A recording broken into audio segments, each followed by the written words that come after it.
আসসালামু আলাইকুম, সবাইকে স্বাগতম লার্ন উইথ জাহিদ চ্যানেলে। আজকে আমরা একটি ভার্চুয়াল মেশিনে মাইক্রোটিক ওএস ইনস্টল করব। তো সেটা করার জন্য প্রথমে আপনাকে আপনার ব্রাউজারে যেতে হবে। আমরা এখানে লিখব microtik.com। এখান থেকে আমরা সফটওয়্যারে যাব।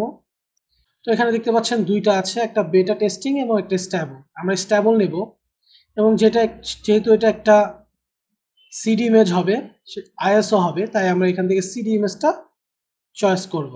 সিলেক্ট করলে আমাদের অটোমেটিক্যালি ডাউনলোড শুরু হয়ে যাবে। আর এখান থেকে আমরা উইন্ডোজের জন্য একটা ডাউনলোড করে নিব। সো আমার অলরেডি ডাউনলোড আছে, তাই আমি আর ডাউনলোড করলাম না। দেখতে পাচ্ছেন আমার আইওএসটা ডাউনলোড হয়ে গেছে। এখন আমরা ভার্চুয়াল মেশিনে যাব। এখান থেকে create new virtual machine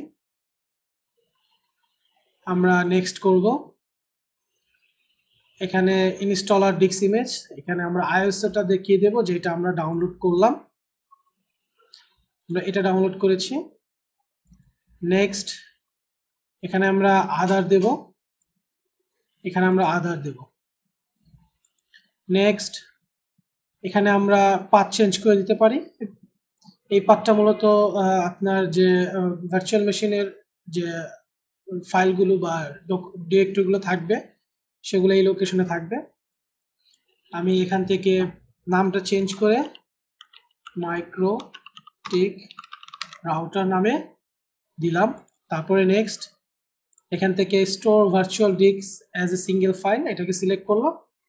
8 GB disk space চাচ্ছে, আমি দিব 8 GB, আপনি চাইলে আরো বেশি দিতে পারেন। এখান থেকে আমরা এবার দেখব যে আমাদের ভার্চুয়াল মেশিনটা কি কি নিচ্ছে। বাই ডিফল্টলি সে নিচ্ছে 8 GB hard disk, 256 RAM, network adapter হচ্ছে নেট মোডে আছে। আমরা একটু মেমোরি বাড়িয়ে দিতে চাই, সেজন্য আমাকে কি করতে হবে, কাস্টমাইজ হার্ডওয়্যার। এখান থেকে আমি মেমোরিতে সিলেক্ট করে এখান থেকে আমি 512 সিলেক্ট করে দেব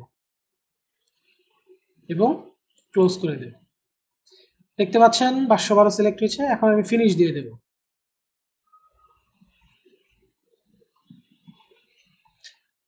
ভার্চুয়াল মেশিনটাকে এখন আমি রান করব।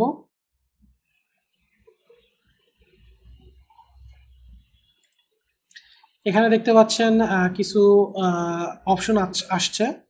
এই অপশনগুলো আমরা সব সিলেক্ট করে দিব। সিলেক্ট করার জন্য আপনাকে এ প্রেস করতে হবে।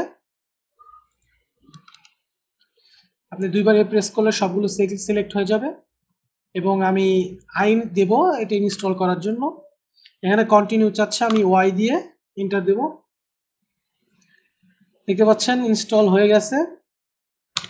আমরা এন্টার দিলাম, একটি রিবোট হোক।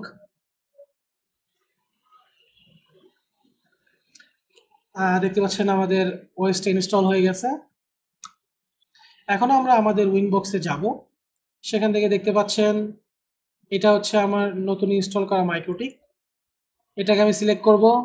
এখানে লগ ইন হবে অ্যাডমিন, পাসওয়ার্ড কিছুই থাকবে না কারণ আমি এখনো পাসওয়ার্ড সেট করিনি। আমরা কানেক্ট দেব। আপনারা দেখতে পাচ্ছেন এখন কানেক্ট হয়ে গেছে।